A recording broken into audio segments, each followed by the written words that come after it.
was intelligent, articulate, and handsome. A young man on the fast track to success. He looked like a young Cary Grant. Yet during a grisly killing spree that spanned 5 years, Ted Bundy slaughtered more than 35 women. From his point of view, the thing that would make for good sex is an attractive woman whom he's going to handcuff, terrorize, and make her believe that she's going to die. Sure, I get angry. I get very, very angry and indignant. I don't like being locked up for something I didn't do, and I don't like my liberty taken away, and I don't like being treated like an animal, and I don't like people walking around and ogling me like I'm some sort of weirdo, because I'm not. On January 24th, 1989, at 7 a.m., before the sun rose over the state prison in Stark, Florida, plans were underway in the death house for an execution many thought would never occur. The electrocution of Ted Bundy, America's most notorious serial killer. After nearly 10 years on death row, Bundy was scheduled to die for the 1978 murder of Kimberly Leach, a 12-year-old girl.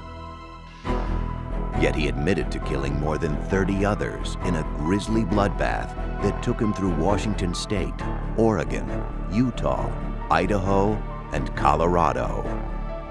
Since his original capture in 1976, Bundy had become a media sensation.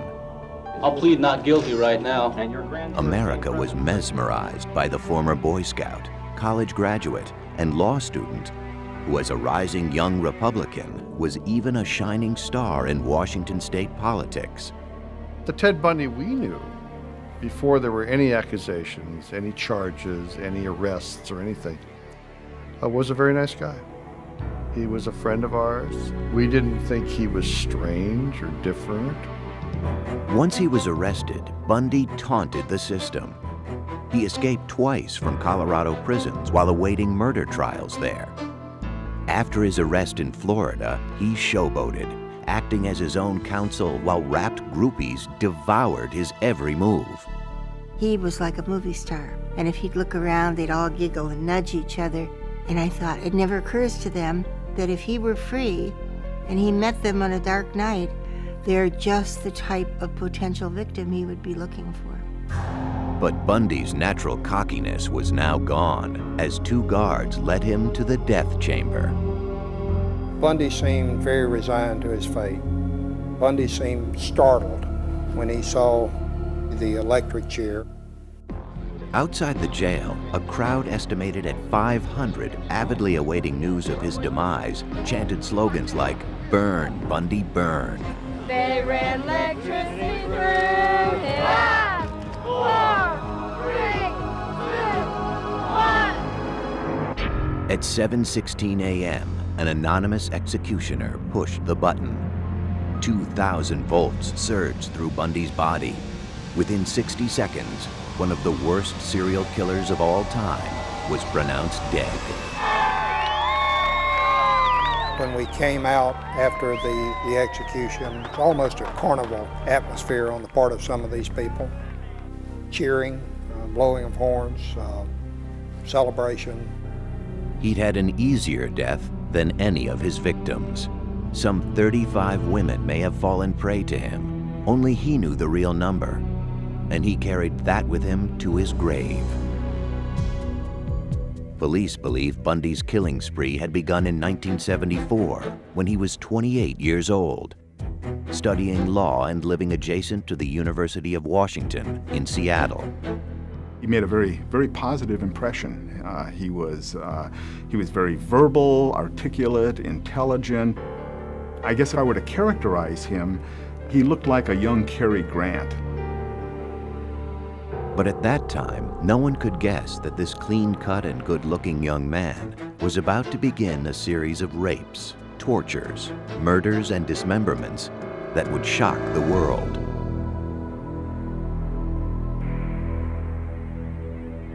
After midnight on January 4th, 1974, Ted Bundy stood outside the basement bedroom window of Joni Lenz, an 18-year-old student at the University of Washington, He entered her bedroom through a door accessible from outside, and while she slept, he savagely bludgeoned her with a crowbar.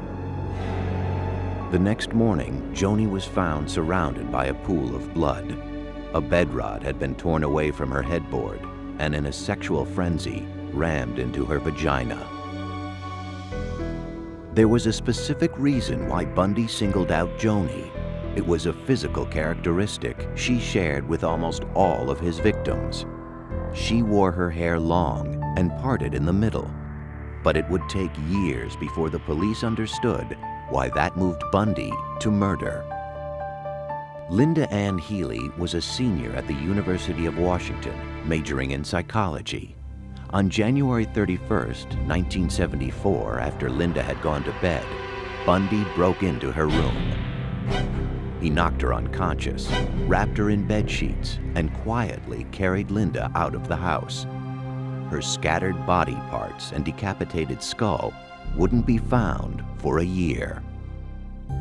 To those who would track him, and those who would later try to understand his crimes, the question remained: how could this charming and intelligent young man commit such unspeakable crimes against people he didn't even know?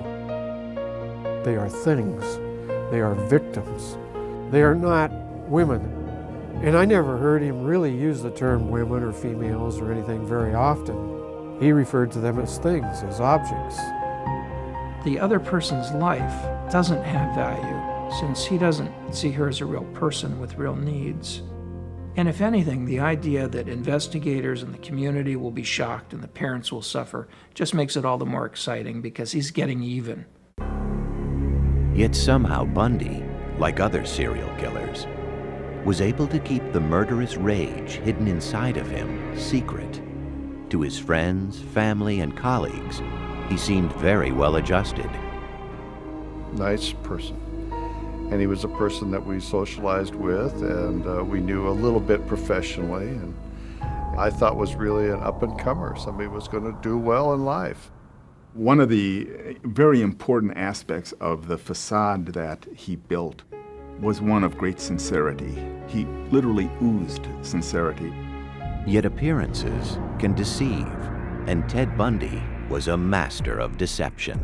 Little did I realize, of course, at the time that that was a carefully crafted social veneer that he had laboriously developed and used in his interactions. I never saw any aspects of the monster that lurked behind that mask. But by 1974, the monster who lived behind the mask had been there for a long time, perhaps since Ted's earliest childhood. I have always felt that beneath the veneer of a normal childhood was some great hostility toward someone, probably his mother.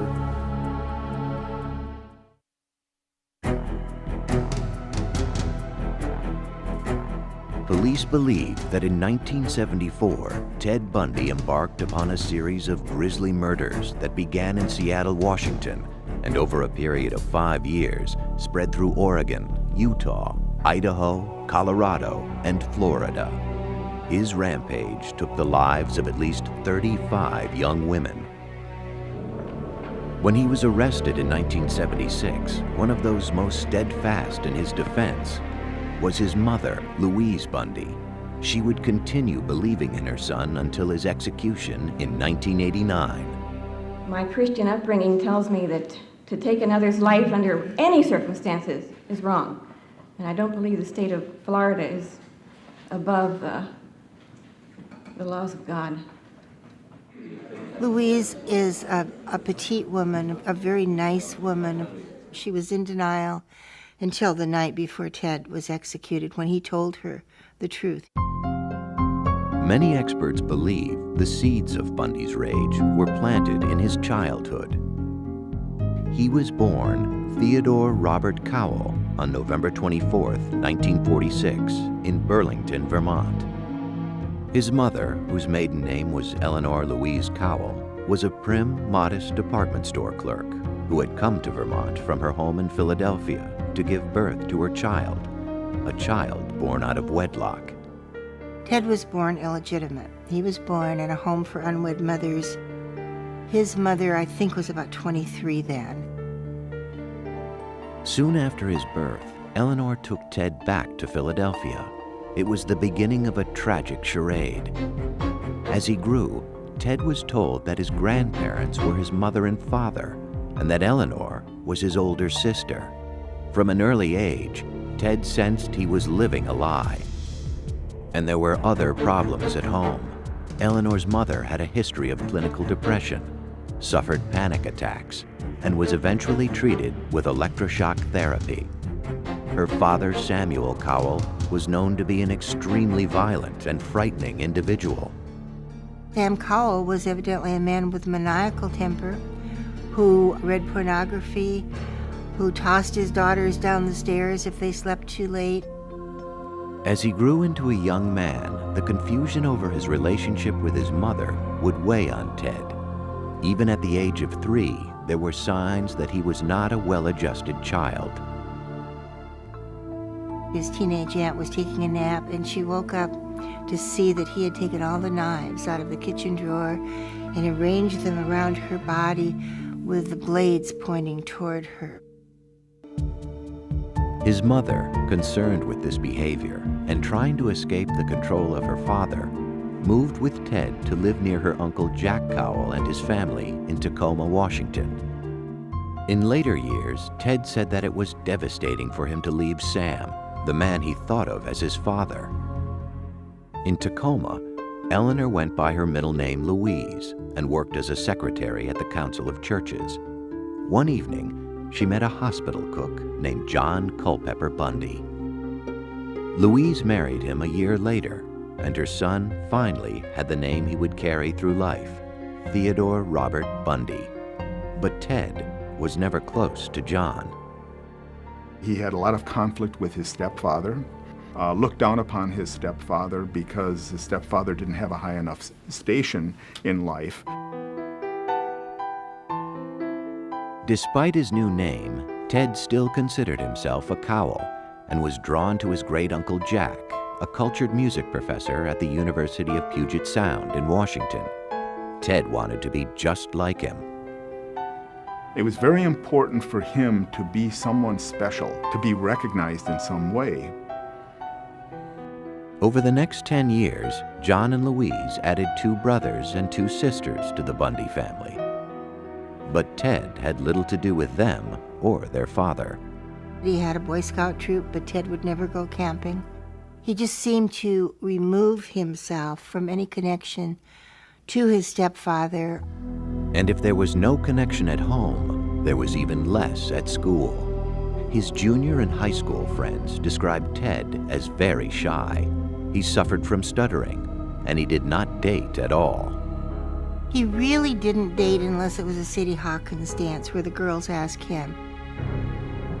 But there was a secret side to Ted Bundy that was already emerging. He considered himself above the law.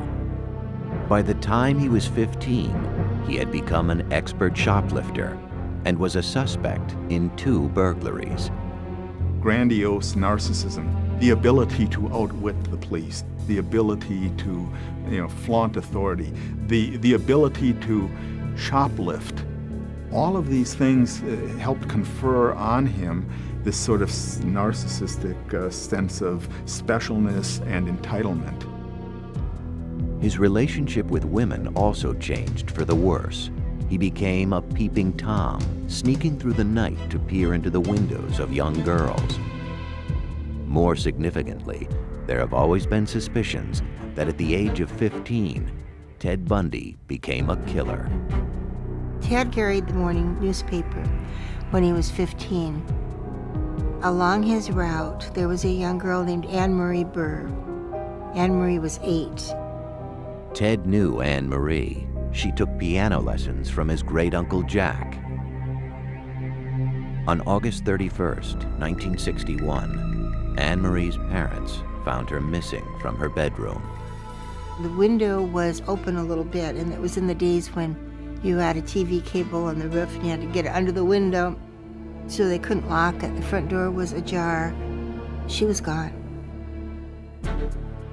A search that at one time involved 800 soldiers, lawmen, and volunteers found nothing. At the time, no one suspected that Ted may have been responsible for Anne-Marie's death. In my mind, she was Ted's first victim. And there would be many more. In the mid-1960s, Ted Bundy was a student at Woodrow Wilson High School in Tacoma, Washington. Even though he was smart, good-looking, and friendly, he was awkward with his fellow students, especially the girls. There seemed to be a real defect in this whole notion of how do you build a close, intimate relationship, and some confusion about that. The arena in which he seemed to feel secure was the school and the classroom where he could use his verbal skills, and that's where he tried to manage teachers' impressions. He graduated from high school in 1965 with a B average. The next year, he entered the University of Puget Sound. But on the huge campus, he felt anonymous and lost. Inside, Ted was very empty and very inadequate. But he could put on the facade of a very sophisticated, educated young man. In 1967, as part of the facade, Ted transferred to the University of Washington's Asian Studies program, where he studied Chinese. He also began fabricating a new personality. If the old Ted was shy and withdrawn, the new Ted would be witty, cool, and self-assured. His deception was about to pay off. At the university, Ted met Stephanie Brooks.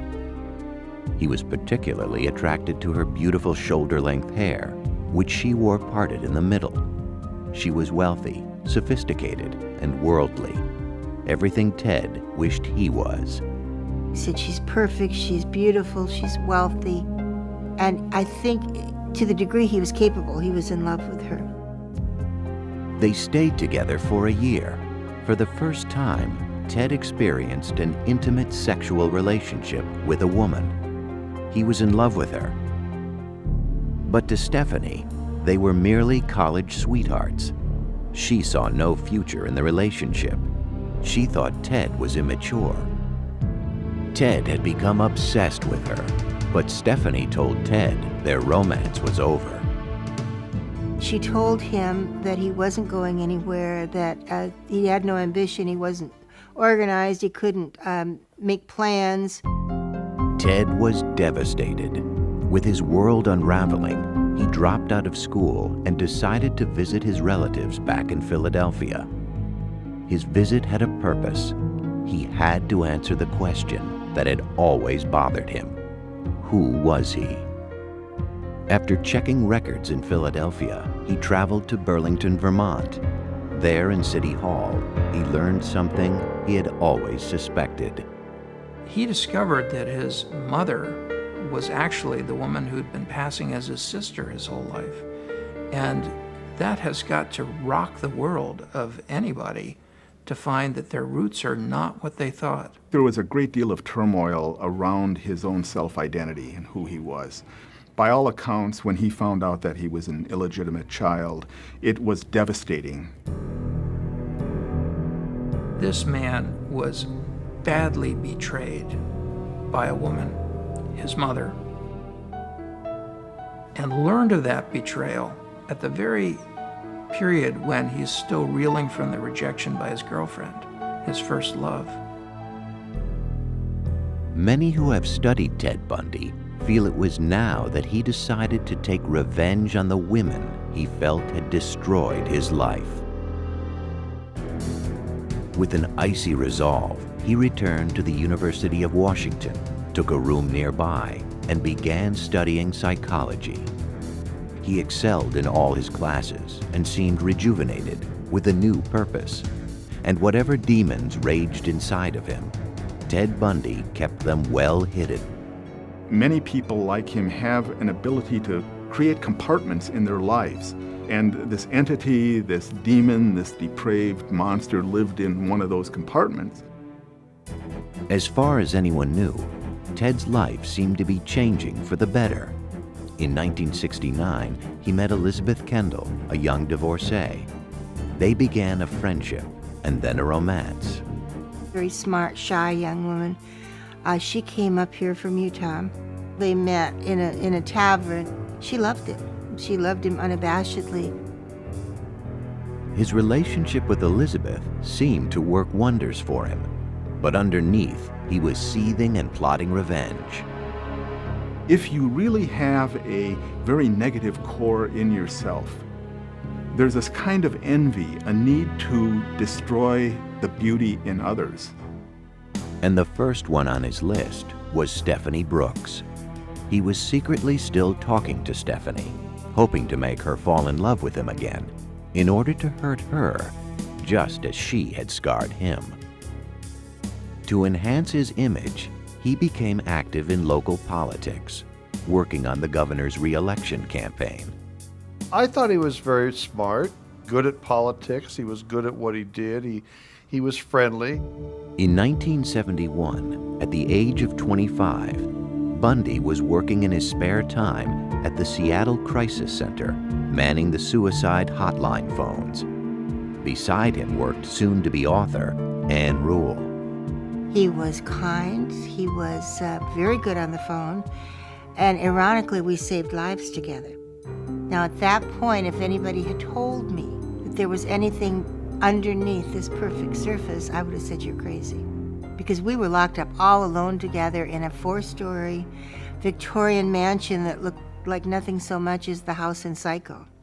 But I felt safe locked inside with Ted Bundy. By 1972, Ted's first real girlfriend, Stephanie, still inhabited his thoughts and his plans. On a business trip to San Francisco, he met with her, and the new Ted Bundy swept her off her feet. And she fell madly in love with him and agreed to marry him. As soon as she agreed to marry him, he dumped her. 2 days later, on January 4th, 1974, Ted Bundy began a 5-year rampage of killing that would horrify the nation. Most of his 35 victims had one thing in common. His ideal victim was a small framed female, long hair, parted in the middle, style of person, usually pretty good looking. They all resembled Stephanie Brooks.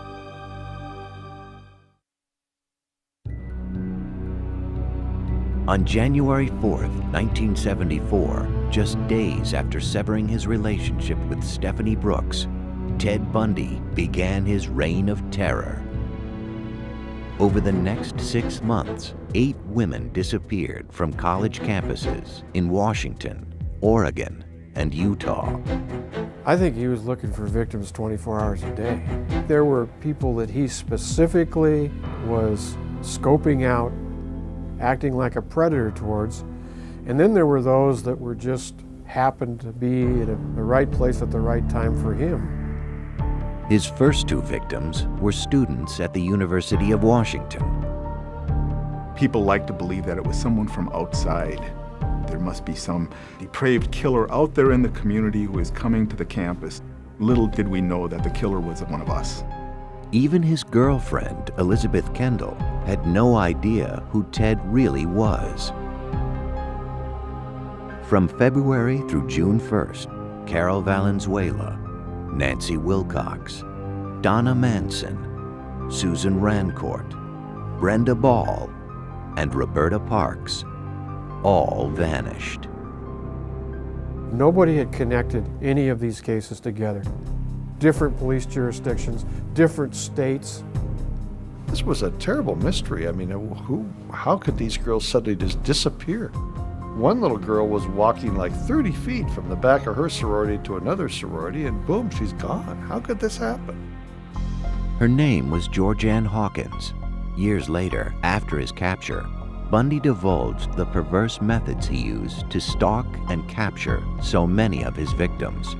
He preyed upon their kindness by pretending to be injured. The girls he picked were all helping kinds of people.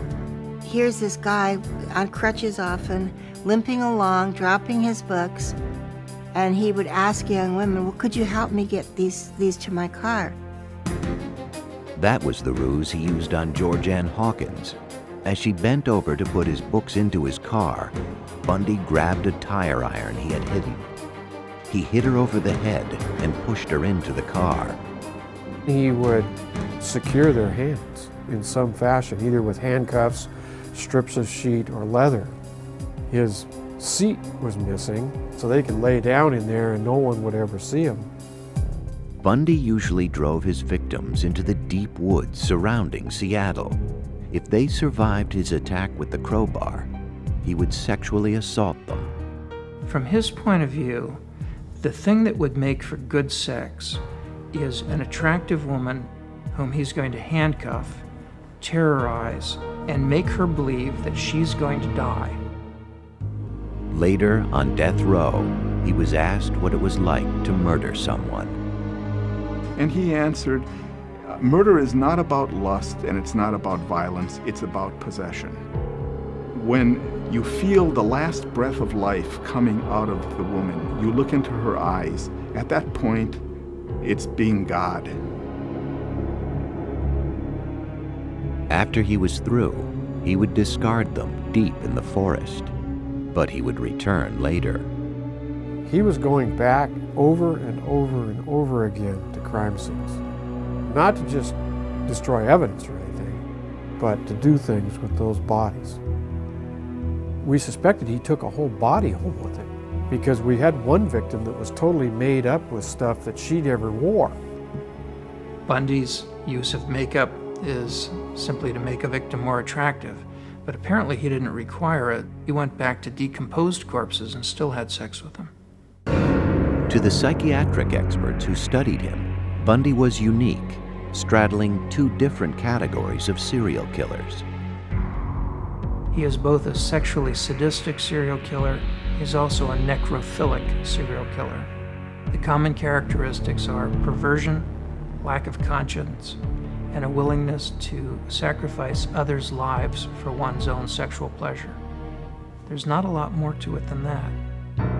After at least 8 murders, Ted Bundy was becoming an expert at killing. In July of 1974, his addiction led him to take 2 women in one day. A beautiful Sunday afternoon. It was 90 degrees in Seattle, and we don't get that many 90-degree days. Everybody was at Lake Sammamish State Park. One of those was Janice Ott. She was lying on the beach when Ted approached her.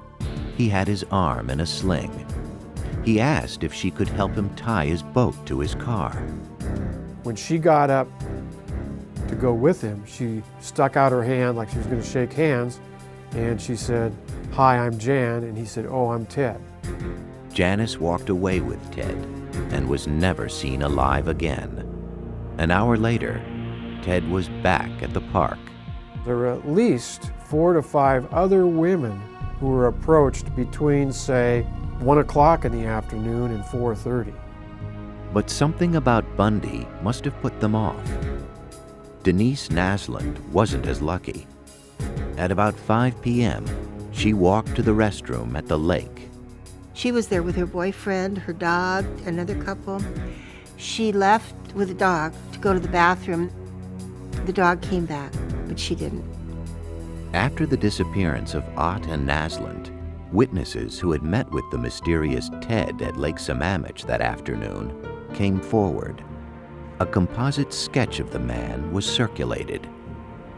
The police received 3,500 tips and compiled a list of potential suspects named Ted. Bundy's name was among them. The name Ted was brought up. I never made the connect at all. You only met the monster through his acts. Between 1973 and 1974, the monster had been working for the King County Law and Justice Planning Office, where he was preparing a study on rapists and their victims. He was also secretly studying the procedures the police were using to try and catch him. By October 1974, 5 more bodies had been found, but most of them had decomposed or were just scattered bones. Bundy had left no clues, and he was long gone. 2 months earlier, he had been accepted to the Utah University School of Law, but he could not stop himself from killing. The Ted Bundy that we knew was not a murderer, but maybe an hour later he was. That's the awful part. Though his outward mask still projected charm and sincerity, the killer underneath it was about to be revealed. Bundy would soon be identified when one of his victims escaped.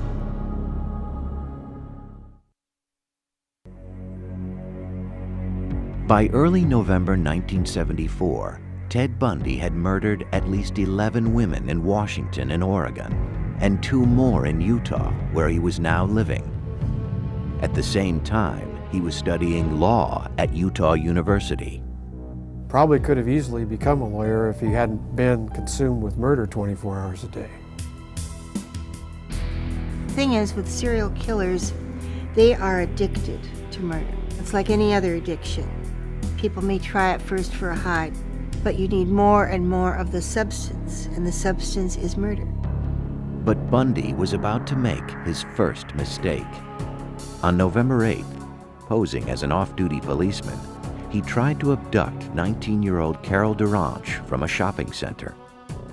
He told her someone had broken into her car and offered to help. But inside his car, he tried to handcuff her. Carol fought back, and with the handcuffs still on her wrists, was able to jump out of the car and escape.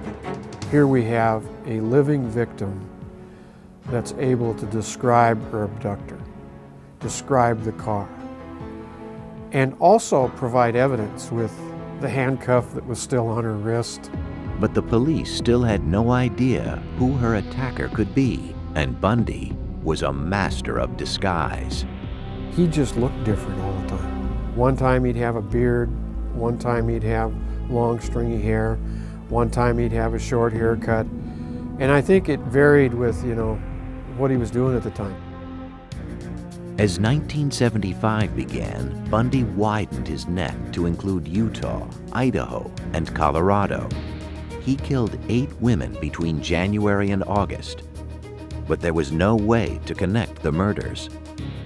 Since July of 1974, the Washington police had whittled down their number of suspects named Ted to 200. Bundy remained on their roster, but still, no one suspected the law student at Utah University. The disappearances come closer together, the murders come closer together, the orchestration is more finely tuned. But Bundy's luck was about to change. Early on the morning of August 15th, Bundy's car was stopped by a police officer in Utah. Because he had been driving erratically, his car was searched. In the midst of that investigation, the trooper found this bag. And in the bag was a crowbar, handcuffs, ski mask. So he carried his own chamber of horrors around with him. Bundy was immediately arrested on suspicion of burglary. They also found gas receipts and maps that later linked Bundy to the sites of the abductions in Colorado. And more importantly, in a police lineup, Carol Duranche identified Bundy as the man who had attacked her. We were shocked. We couldn't believe it. We tried to raise money for a defense fund for him and tried to protect him. We couldn't believe it. They had to have the wrong guy. On February 23, 1976, Bundy went on trial for her attempted kidnapping. As the trial began, Bundy sat in the courtroom, totally convinced that he would be found innocent. But on the stand, Carol Duranche told of her ordeal at his hands and pointed Bundy out as her assailant. He was found guilty and sentenced to 15 years in prison. While he was incarcerated, investigators linked him to the murder of Karen Campbell in Colorado. But nothing fazed Ted Bundy, even being featured as the lead story on the evening news. Have you ever physically harmed anyone? Ever physically harmed anyone? No. No. Again, not in the context, I think, that you're speaking of. Ted was very self-assured to the point of cockiness.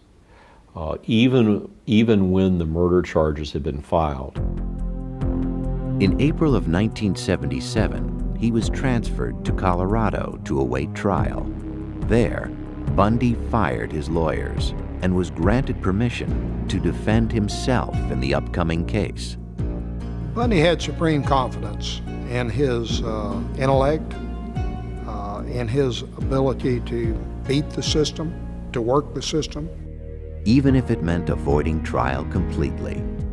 2 months later, after casing out the court's law library, he jumped out of a 2-story window and escaped. Though captured 6 days later, he wouldn't stay locked up for long. I've matured in the past year. Believe me, I've grown in the past year, and I've learned a lot of things about myself in the past year. My only misgivings is that I might never be in a position to apply it, on the streets where I'd like to apply it. But soon he would apply it.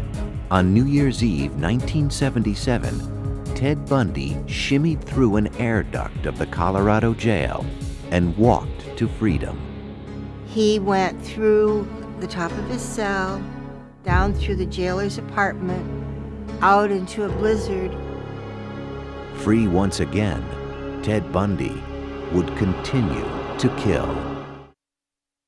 Ted Bundy had succeeded in a spectacular prison escape and had made his way to Florida. He was now on the FBI's most wanted list, something he must have relished. Loved it, loved it. I always said that infamy became Ted. He changed his name, grew a beard, and spent his time walking the Florida State University campus in Tallahassee. I think it was about January 8th when he rolled into town, determined, as he said in his confession, never to so much as jaywalk. But he wouldn't keep that resolution. Sometime after midnight on January 15, 1978, just 2 weeks after his escape, Bundy entered the back door of the university's Chi Omega sorority house. As his victims slept, Ted Bundy crept from room to room. He bludgeoned, raped, and killed Lisa Levy and Margaret Bowman. He assaulted and almost killed roommates Karen Chandler and Kathy Kleiner. I think he went in that house to kill every single woman in it. But Bundy wasn't finished. Less than a mile away, he broke into the apartment of Cheryl Thomas. Though he savagely beat her and left her to die, she survived. She was the 5th woman Bundy had attacked that night. It's not something that's causing him guilt because he's free of that. He feels justified and entitled. After what women did to him, why shouldn't he do this to women? 3 weeks later, he would kill again. His victim was 12-year-old Kimberly Leach, an attractive and popular junior high school student. Kimberly was kidnapped, brutally assaulted, and killed.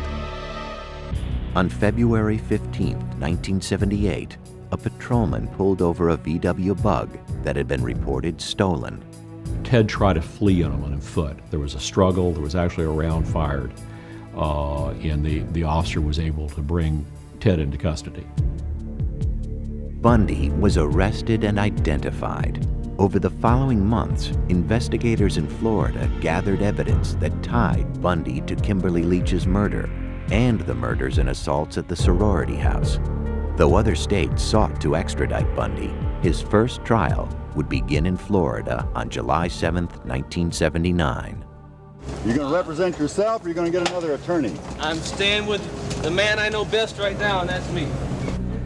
Bundy acted as his own defense attorney in the Chi Omega murders. He took depositions of witnesses. He filed his own motions, and I responded to those strictly on a professional basis. But at one point, as he questioned an officer about one of the murder scenes, the jurors had a terrifying view of the real Ted Bundy. He walked toward the jury, and you could see them kind of lean back in their chairs as he approached them. and he asked a few perfunctory questions of the officer, and then asked him to please state with great detail what you saw when you pulled back those sheets. And there was no human being in that building or watching the TV at that time that could have thought anything other than this man wanted to relive that event. 2 weeks later, Bundy was found guilty and sentenced to death for the murders of Lisa Levy and Margaret Bowman. In January 1980, Bundy went on trial for the murder of Kimberly Leach. Again, he was found guilty and sentenced to death. But his execution would not take place for some time. Over the next 9 years, Bundy would appeal his convictions and cheat death by a series of last-minute stays, sometimes only minutes before his sentence was to be carried out. Finally, after countless appeals, Bundy's date of execution was scheduled for January of 1989. To postpone his death, he told authorities that he would provide information on other unsolved cases linked to him. He gives them just enough information to get their interest, to show them that he does, in fact, know what he's talking about. And then Bundy systematically tells these investigators, you need to get with your authorities and have them contact the Florida authorities because I need more time to tell you this. This is all I can tell you today. And I need more time. If you can just get the Florida authorities to agree to more time, I can provide you with all of the details. It was a desperate ploy. It was a last-ditch effort, but even there, I think Bundy, up until the morning of his execution, Bundy really thought that he could postpone the inevitable. But he couldn't. On January 24, 1989, at the age of 41, Ted Bundy, the articulate, handsome boy next door, a man who had the capability of being virtually anything he wanted, but who instead chose to become a monster obsessed with murder, was executed in the electric chair. The real question isn't how to remember Ted Bundy. The question is how to remember all those girls. You know, right at the prime of their lives. You know, all these kids were 19, 20 years old. They had the world by the tail. They had the future. And how many families were left in just total tragedy and disarray? And unfortunately, we remember Ted Bundy, and I'd much rather remember those girls.